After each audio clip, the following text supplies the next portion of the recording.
نحمدہ و نصلی علی رسولہ الکریم، اما بعد، فاعوذ باللہ من الشیطان الرجیم، بسم اللہ الرحمن الرحیم۔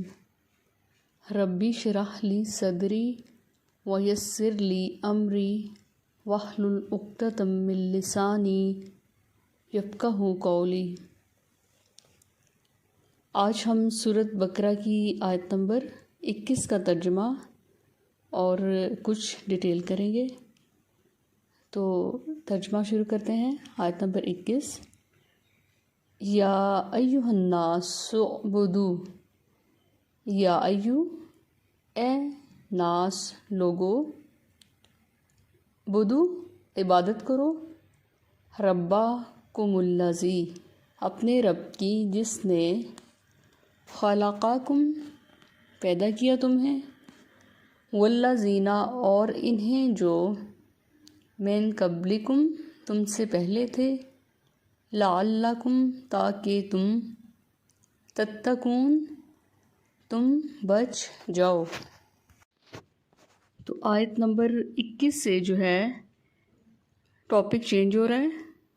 21 سے 29 تک مسلسل 9 آیات میں قرآن پاک کی دعوت ہے کہ قرآن جو ہے وہ اپنے پڑھنے والے سے کیا ڈیمانڈ کر رہا ہے، کیا چاہتا ہے۔ جیسا کہ آپ کو پتہ ہے کہ یہ صورت جو ہے مدینہ میں نازل ہوئی، تو جو صورتیں مدینہ میں نازل ہوئی ان کا جو سٹائل ہے مخاطب کرنے کا وہ ہے یا ایھا الذین آمنوا، لیکن یہاں پر جو ہے تھوڑا ڈیفرنٹ سٹائل سے بات ہوئی ہے۔ یہاں پر الناس کا لفظ استعمال ہوا ہے، یعنی پوری انسانیت کے لوگوں کو دعوت دی جا رہی ہے۔ یعنی کوئی بھی انسان کسی بھی مذہب سے تعلق رکھے، کوئی بھی سوچ، خواہ وہ مرد ہو، عورت، بوڑھا، جوان، کافر ہو، منافق ہو، سب کو ایک ہی لائن میں کھڑا کر کے اللہ تعالیٰ کیا توحید کا پیغام دے رہے ہیں۔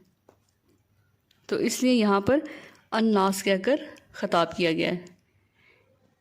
نمبر 21 سے 29 تک اللہ تعالیٰ نے توحید کے بارے میں ذکر کیا ہے، اور توحید پر لانے کے لیے اللہ تعالیٰ نے کچھ چیزیں بتائی ہیں، کچھ نشانیاں بتائی ہیں، جیسے زمین و آسمان کی تخلیق کا ذکر ہے، پھر آسمان سے بارش کا برسنا، اور بارش سے پھر پھلوں کی پیداوار، اناج کی، سبزیوں کی۔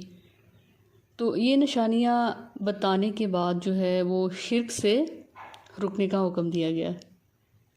تو اس کے بعد پھر چیلنج بھی کیا ہے کہ جس کو شک ہو اس کلام کے بارے میں تو قرآن جیسی ایک صورت جو ہے وہ بنا لائے، اپنے ہیلپرز بھی لے آئے کہ اس جیسی ہم صورت تیار کرتے ہیں۔ لیکن پھر نہ کرے تو اس پر جو ہے پھر نہ مانے تو اس پر آگ کا سین بتایا گیا ہے کہ جو پھر بھی نہ مانے ان کے لیے اس طرح کی جو آگ ہے وہ تیار کی گئی ہے، اور جو مان جاتے ہیں یعنی اللہ کی یہ نشانیاں دیکھ کر مان جاتے ہیں کہ واقعی اللہ تعالیٰ ایک ہے ذات میں، تو ان کے لیے جو ہے خوشخبریاں ہیں جنت کی۔ اور وہاں کے پھلوں کے بارے میں بتایا ہے کہ وہ دنیا کے پھلوں سے ملتے جلتے ہوں گے، لیکن ان کا ٹیسٹ جو ہے وہ ڈیفرنٹ ہوگا۔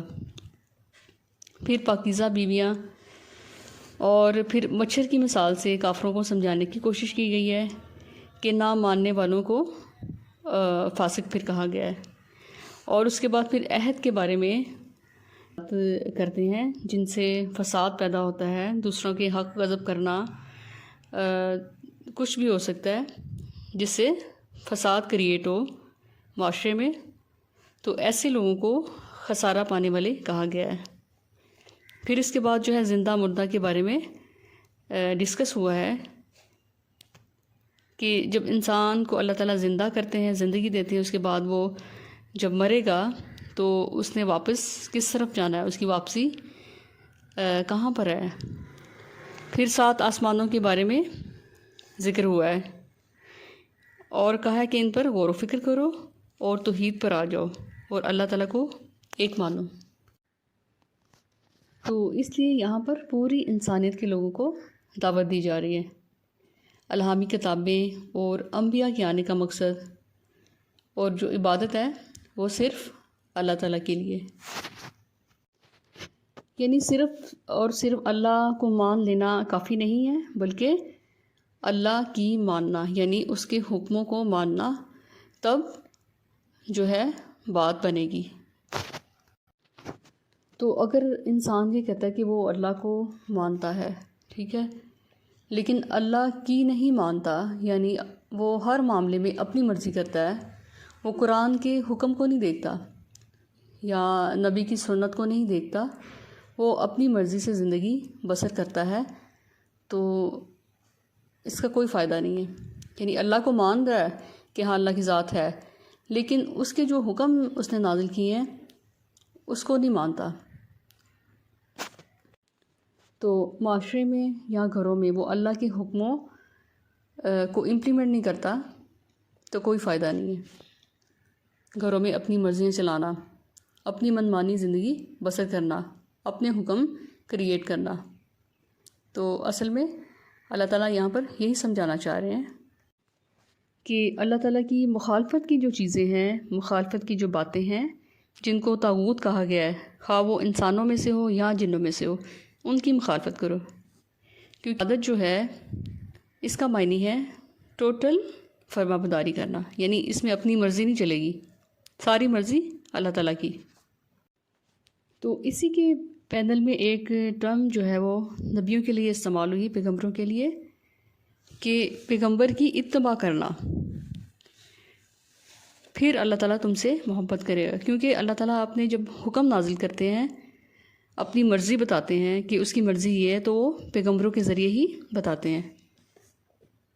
تو اتباع میں پیغمبر کو صرف ماننا نہیں ہے کہ ہاں جی پیغمبر ہیں، رسول ہیں، ان پر کتاب نازل ہوئی تھی، بلکہ ان کے پیچھے پیچھے چلنا، یعنی انہوں نے جو بتایا پیغمبروں نے، ان کو ماننا، ان کی بھی امپلیمنٹ کرنا اپنی زندگی میں، اسی طریقے کے مطابق زندگی گزارنا، اور وہ محبت کے ساتھ اور عزت کے ساتھ۔ تو اس لیے فرمایا کہ ڈر جاؤ اس سے جس نے تمہیں تمہاری مرضی کے بنا پیدا کیا، اور جو خدا انسان کو اس کی مرضی کے بغیر پیدا کرتا ہے تو وہ اس کے ساتھ کچھ بھی کر سکتا ہے، تو اس لیے جہنم کی آگ سے ڈر جاؤ۔ تو اس لیے اس نے بتایا کہ وہ جو احکامات بھی نازل کرتا ہے، جو احکام بھی وہ بتاتا ہے اپنے رسولوں اور پیغمبروں کے ذریعے، خواہ وہ آپ کی طبیعت پر گراں گزرے، پسند نہ ہو، اس کو آپ کو اور ہمیں پورا کرنا ہوگا، تاکہ آخرت کی جو ہولناکیوں کا ذکر آیا نا قرآن میں، وہ جو اللہ تعالیٰ نے پہلے ہی بتا دی ہیں، تاکہ انسان جو ہے وہ ہوش کے ناخن لے تو ہولناکیوں سے بچ جائے۔ تو پھر اللہ تعالیٰ فرماتے ہیں کہ جو اللہ سے ڈرے گا، اللہ اس کے لیے ہر مشکل سے نکلنے کا راستہ جو ہے نکالے گا۔ تو انسان جو ہے کسی بھی فیلڈ میں ہو، کہاں بھی وہ کام کر رہا ہو، کدھر بھی ہو، تو اس کے لیے اگر اس نے کامیاب ہونا ہے تو وہ اس کو تقویٰ چاہیے۔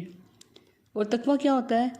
تقویٰ کا مطلب ہوتا ہے ہر چھوٹے بڑے گناہ سے بچ جانا، یعنی ڈر کر بچ جانا کہ اگر ہم نے یہ کیا تو اس کا ہمیں حساب دینا ہوگا۔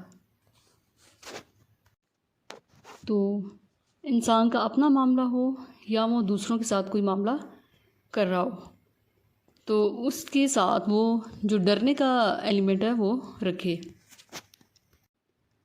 کہ اگر ہم نے ذرا بھی کچھ غلطی کی تو ہماری پکڑ جو ہے وہ ہو سکتی ہے۔ تو بعض دفعہ ایسا لگتا ہے کہ ہر جو ہے دروازہ بند ہو گیا ہے، اگر کوئی بھی مسئلہ پیش آیا سب دروازے بند، تو ہم لوگ یہ کیا سوچتے ہیں کہ فلاں کی نظر لگ گئی، فلانا بندہ حاسد ہے، یہ بندش ہو گئی۔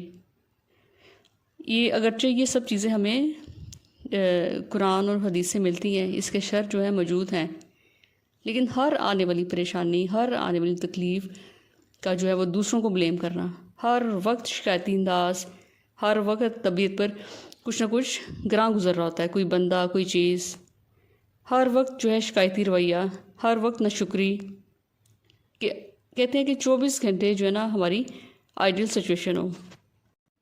پھر دوسروں کے خلاف پلاننگ، یہ کریں گے وہ کریں گے، اس طرح کے تانے بانے ہر وقت بنتے رہنا. تو اس طرح ہے کہ قرآن کی پھر محفل اٹینڈ کریں تاکہ انسان کو جو زندگی کی ریئلٹی کا پتہ چلے. اور ایسے جو انسان ہر وقت تانے بانے بنتے رہتے ہیں، دوسروں کے خلاف پلاننگ کرنا، دوسروں کو نیچا گرانے کے لیے، دوسروں کو برا ثابت کرنے کے لیے ہر وقت کچھ نہ کچھ چل رہا ہے دماغ میں، تو اس کی حقیقت کا بھی پتہ چلے. تو اکثر آپ نے دیکھا ہوگا کہ بعض جو ہیں رشتہ دار دوسرے رشتہ داروں کے بارے میں ہر وقت کچھ نہ کچھ گیم کھیل رہے ہوتے ہیں، ہر وقت کچھ نہ کچھ چل رہا ہوتا ہے، خود کو مطلب پاکیزہ، مومن، مطہر سمجھنا، اور سب جو غلطیاں، کوتاہیاں، کمیاں اور سب گندگی وہ دوسروں میں نظر آتی ہے، اور خود جو ہے اپنی جو غلطی ہے وہ اپنی بغل میں اور دوسروں کی ہاتھ میں، ہر وقت مطلب مظلوم بنے رہنا اور دوسروں کو کیا ظالم ٹھہرانا. تو اگرچہ کچھ لوگ حقیقت میں مظلوم ہوتے ہیں، بعض لوگ ایسے ہوتے ہیں جن کے ساتھ جو ہے نا وہ زیادتیاں بھی ہوتی ہیں، ظلم ہوتا ہے، لوگ حق مارتے ہیں، ایسے رویے رکھتے ہیں، یہ لوگ الگ ہیں، ان کی جو ہے یہاں بات نہیں ہو رہی. وہ لوگ جو ظلم کر کے بھی ہر وقت بیچارے بنے رہنا. تو یہاں پھر بات جو ہے وہ دوسری طرف جا رہی ہے. تو پھر یہاں پر کیا ہے کہ اصل میں پوری انسانیت ہے خطاب ہے، یا ایھا الناس کہہ کر، کہ صرف اللہ کو ماننا کافی نہیں ہے بلکہ اللہ کے حکموں کی پاسداری کرنا اور اس کو ماننا، اس کی عبادت کرنا. جیسا کہ قرآن پاک کی ایک صورت ہے، سورۃ نحل، اس کی ایک آیت ہے، آیت نمبر 36. اس میں اللہ تعالیٰ فرماتے ہیں کہ بے شک ہر امت میں ہم نے کوئی نہ کوئی رسول بھیجا. تو اصل میں جو بنیادی جو دعوت تھی، بیسک دعوت، وہ ایک ہی تھی، ہمیشہ ایک ہی رہی ہے، وحدانیت کی نا، کہ اللہ تعالیٰ ایک ہے. تو عبادت جو ہے وہ اللہ کی، اور اس کی مخالفت پر جو لوگ کھڑے ہیں ان کو طاغوت کہا گیا ہے. وہ انسانوں میں سے بھی ہو سکتے ہیں اور جنوں میں سے بھی، دونوں میں سے. تو ان لوگوں کی مخالفت کر رہی ہیں. اور پھر عبادت بھی کیسی؟ عبادت کے اندر کون سا ایسا ایلیمنٹ ہے جس سے گناہ معاف ہوں گے؟ وہ ہے محبت اور عزت سے کی جانے والی عبادت، اور اتباع میں پیغمبر کے پیچھے چلنا، اور ایسے نہیں، وہ بھی محبت اور عزت کے ساتھ. تو اس سے پتہ چلا کہ عبادت جو ہے وہ صرف اللہ کی. کون سا اللہ ہے؟ جس نے تمہارے اگلوں کو اور تمہاری پچھلوں کو پیدا کیا. ایک ریسرچ کے مطابق جو خوف ہے نا، اس سے موٹیویشن پیدا ہوتی ہے. تو اس لیے قرآن پاک میں بار بار جو ہے وہ ڈرنے کا حکم ہے کہ ڈرو، ڈرنا چاہیے. اور ڈرنے کے لیے ہی بار بار کہا گیا کہ عبادت کرو، کیونکہ عبادت سے انسان کے اندر تقویٰ پیدا ہوتا ہے، اور تقویٰ کا کیا مطلب ہے؟ ڈرنا. اور عبادت کا طریقہ کون سا طریقہ؟ جو اللہ نے بتایا ہے نبیوں کے ذریعے. اپنے من مانے طریقے پر عبادت نہیں ہوگی. تو اگر جہنم کے عذابوں سے بچنا ہے تو پھر کیا ہے؟ عبادت کرنی ہوگی اور ڈرنا ہوگا. سبحانک اللہم و بحمدک، نشہد ان لا الہ الا انت، نستغفرک و نتوب الیک. السلام علیکم ورحمۃ اللہ وبرکاتہ.